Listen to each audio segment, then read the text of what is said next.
Добре дошли в трета сесия. Продължаваме с това, което говорихме в предната. Нека ви припомня част от разискването ни до тук. Исус каза, че е по-добре за нас, ако Той си тръгне. Защо? Защото ако не го беше направил, нямаше да изпрати Святия Дух. Ако Исус беше останал, трябваше да летим до Израел, да чакаме на опашка няколко месеца, за да говорим с Него. Но сега чрез Святия Дух можем да говорим всеки ден. Затова апостол Павел казва във 2 Коринтияни: благодатта на Господ Исус Христос и любовта на Бога и общението на Святия Дух да бъде с всички вас. Гръцката дума за общение е коинония и означава общение, дружба, комуникация, интимност, споделяне, социално общуване, партньорство, съвместно участие, близки взаимоотношения. Ще я разделим на 3 главни категории. Първата ще е дружба, втората партньорство и третата, за която съм много развълнуван да говоря, е интимност. Първо, дружбата. Дружбата означава взаимоотношения, приятелство, споделяне, да информираш другия. Виждаме как Святия Дух казва на Павел в град след град какви премеждия го очакват. Виждаме и, че Той забрани на някои хора да ходят в определени градове. Виждаме ситуацията, в която Святия Дух каза на Филип: приближи се до колесницата и се присъедини към нея. Втората дума е партньорство. Партньорството говори за съвместна работа. Означава, че сте другари. Той е главният партньор на служението Messenger International. Когато отивам на среща на борда, ние обичаме да посрещаме Святия Дух и да казваме: ти си главният партньор, който върши всичко, защото си господар на това служение, на живота ми и на семейството ми. Амин. Партньорите работят заедно. В 1 Коринтияни 3:9 се казва: защото сме съработници на Бога. Това е невероятно. Апостолите познаваха Святия Дух толкова добре, че казаха: стори ни се добре на нас и на Святия Дух. Толкова добре го познаваха, че го разбираха без да се налага Той да говори. Има хора, които са се опитвали да имат взаимоотношения с Исус, без да познават Святия Дух. Това е тъжно, защото християнството става много сухо. Хората не опознават личността. Те просто получават информация за една историческа фигура от книга. Преди да опозная Святия Дух, четох Библията и знаете ли какво си казвах? Обичам Бог с цялото си сърце, но нещата са малко сухи. Знаете ли, че Библията никога повече не ми се е струвала суха, след като Святия Дух изпълни живота ми? Нещата не спират само с партньорството. Има и следващо ниво. Близки взаимоотношения. Разказвах ви за мен и Лиза. Ние сме в близки взаимоотношения. Харесва ми това, че когато хората чуят за Джон Бивиер, се сещат за Лиза Бивиер. Когато чуят Лиза Бивиер, сякаш чуват Джон Бивиер. Също както ако чуете Ринго, веднага се сещате за Пол Маккартни и за Битълс. Както когато чуете Кърли, на ума ви идват и Мо и Лари. Много близки взаимоотношения, но нещата се задълбочават още повече. Когато общуваш и си партньор със Святия Дух и сте приятели, хората забелязват това. Има служители, които като ги видя и мога да кажа, че са в много близки взаимоотношения със Святия Дух. Може да се усети присъствието му. Ние сме направили нещо в църквата, за което съм дълбоко загрижен. Заменили сме присъствието с атмосфера. Вярвам, че ни е нужна чудесна атмосфера по време на служба. Вярвам, че Бог е бил удовлетворен през тези 10 години. Аз съм много доволен от атмосферата, която успяваме да създадем, използвайки светлини, дим и поклонение. Но знаете ли какво? Има лидери, които се задоволяват с атмосферата за сметка на присъствието. Аз искам да имаме и атмосфера, и присъствие. Амин. Не ми харесва да съм на служба и да си тръгна без хората да са усетили изявеното присъствие на Исус Христос. А кой прави това да се случи? Святия Дух. Част от християнството е Той да каже: ще се изявя сред вас. Как го прави? Той е отдясно на Бог. Той го прави чрез Духа на Исус Христос. Амин. Ето ви връзката. Ред е да поговорим за интимността. Говорихме, че интимността се развива само чрез общение, но не само с общение. Трябва да отидем по-дълбоко. Трябва да споделяме мислите си, тайните си и желанията на сърцето си. Вярвам, че може да имате взаимоотношения със Святия Дух, да желаете каквото Той желае и да развивате тези интимни отношения, споделяйки тайните и мислите си. Бог има тайни и ги споделя с близките си приятели. Когато развиете това приятелство със Святия Дух, Бог започва да разкрива тайните си. Това е за което копнея, това е което желая. Става въпрос за приятелство. Това е крайната цел на общението и приятелството. Господният Дух иска да ти бъде приятел. Той жадува за твоето приятелство. В Яков, 4 глава, 5 стих, пише: или мислите, че без нужда казва Писанието, че Бог и до завист ревнува за Духа, който е поставил да живее в нас? За какво ревнува Той? За твоето и моето приятелство и интимни взаимоотношения. Да ревнува означава, че няма да толерира други любовници. В Яков 4 глава се казва: и който е приятел със света.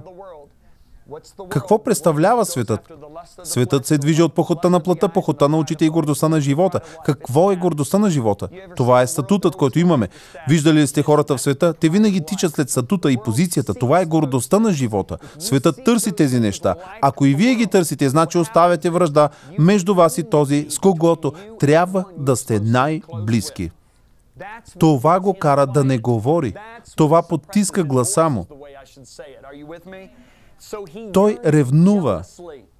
Той иска теб.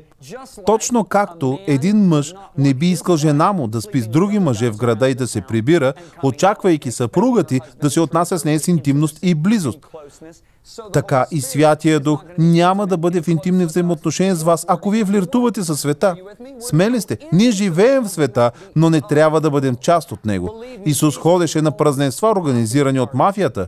Проститутките го следваха.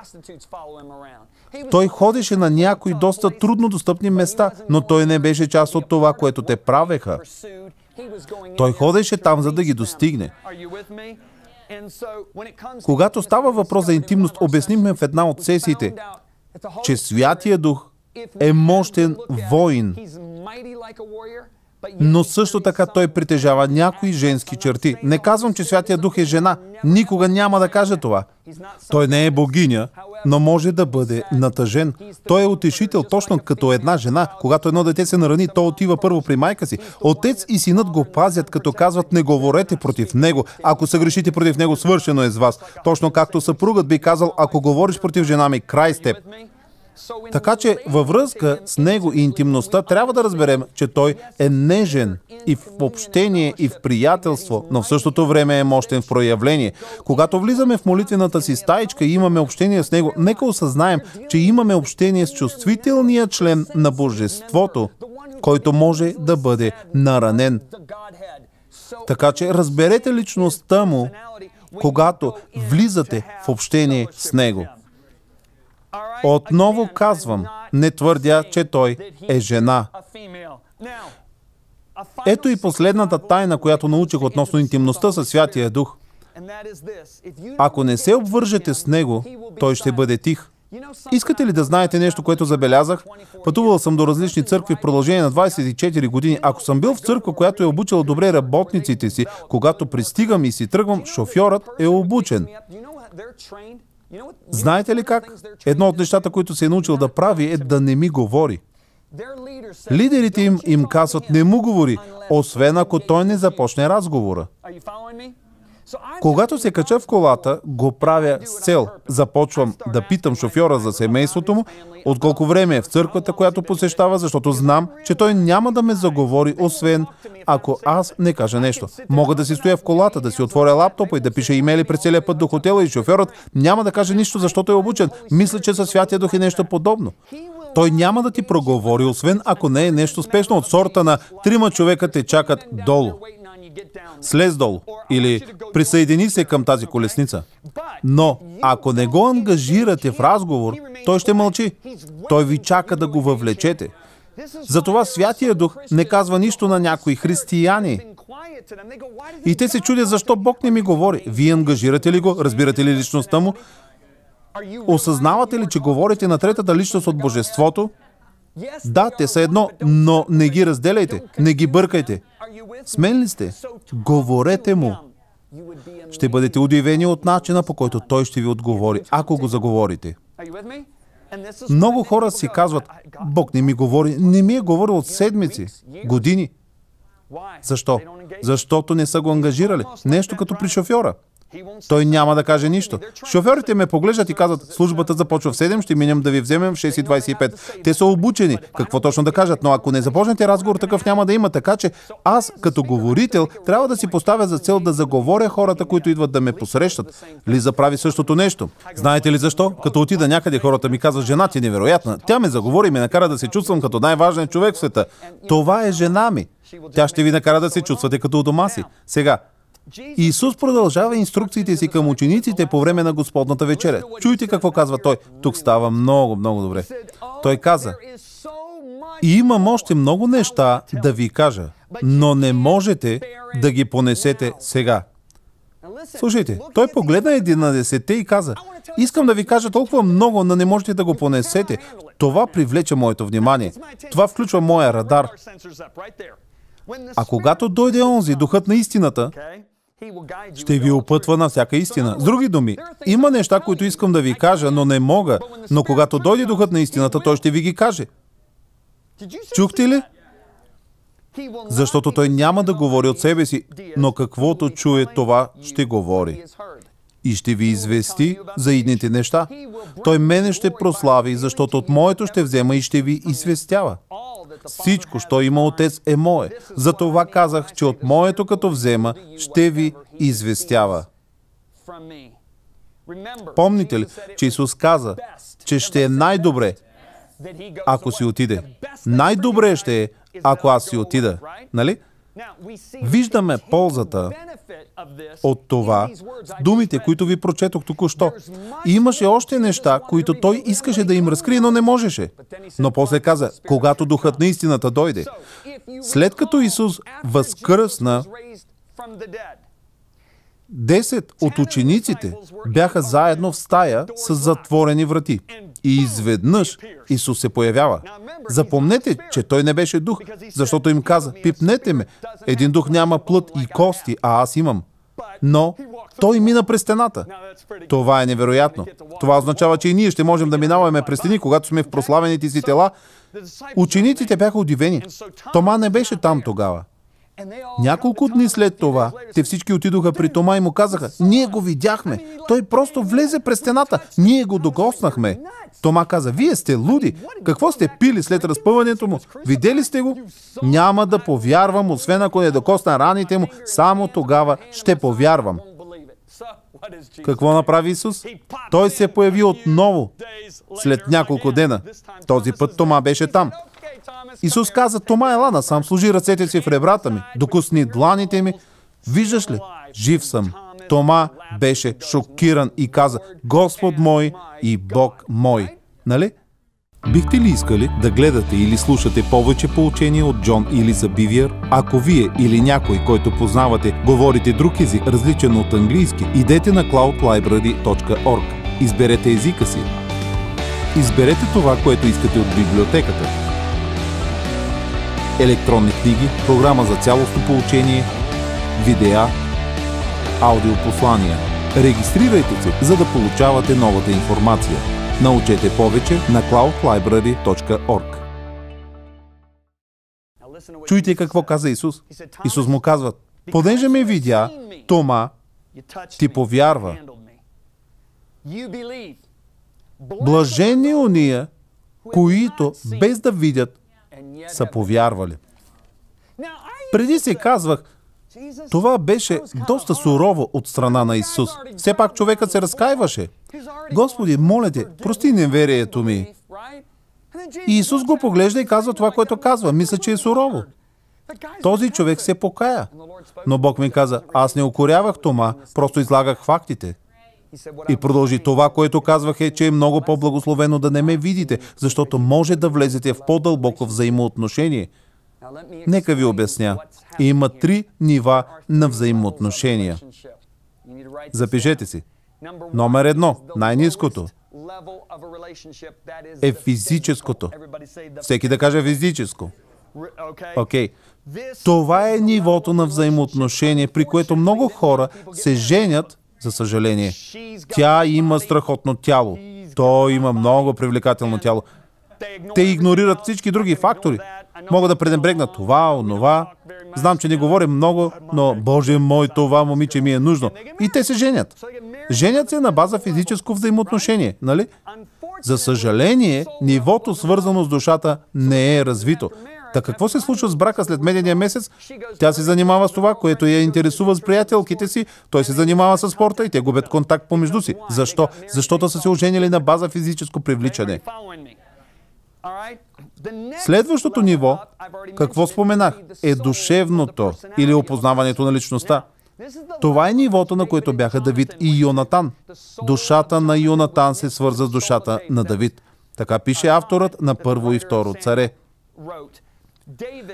Преоскърбен съм за тебе, Йонатане, брате мой. Много скъп ми беше ти. Твоята любов към мене беше чудесна, превъзхождаше любовта на жените. Той не говореше за перверзно сексуално взаимоотношение с Йонатан. Ставаше въпрос, че душите им бяха толкова свързани, че тази връзка преминаваше отвъд душевната връзка, която той имаше с жените си, Михала и Авигея. Всъщност, само с Михала. С мен ли сте? Михала беше единствената му съпруга тогава. Държа да кажа, че това е нивото, което е нужно за сполучливите бракове. Не ме разбирайте погрешно. Физическото привличане е важно. Харесват ми думите на Джош Макдауъл. Физическият аспект в брака е само 1/12. Моята жена ме привлича наистина много физически и това е една сериозна 12-та част. Но това, което Джош казва е, че 11/12 са друг аспект. Не физическия. Става въпрос за душата, да познаваш личността. Ще ви говоря за една следваща област. Нека ви кажа нещо. За съжаление, има женени двойки, които са се разделили заради някого, с когото са се запознали по интернет. Искате ли да знаете защо? Ще ви кажа нещо. Една вечер проповядвах, след което отидох до книжарницата с моите приятели. Там беше един мъж. Той имаше 6 деца, 2, които държеше в ръцете си, 2 го бяха хванали за краката и 2 тичаха насам натам.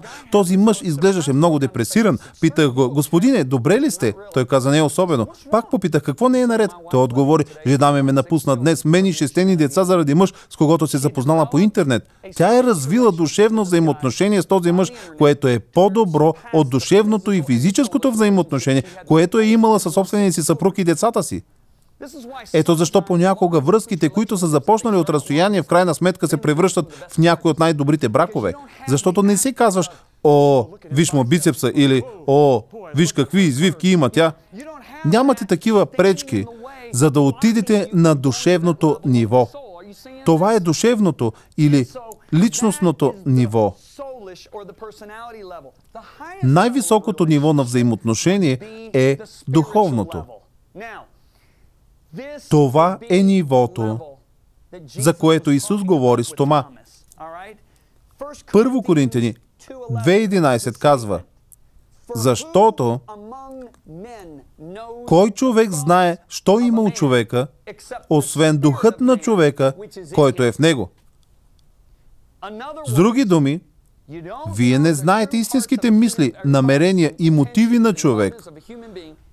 Самият дух на този човек ги знае обаче, нали?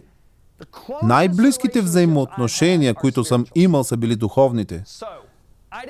Преди време не го бях осъзнал. Има хора, с които съм бил по-близък, отколкото с Лиза. Спомням си, в ранните години на нашия брак имаше един мъж, с когото се молихме заедно.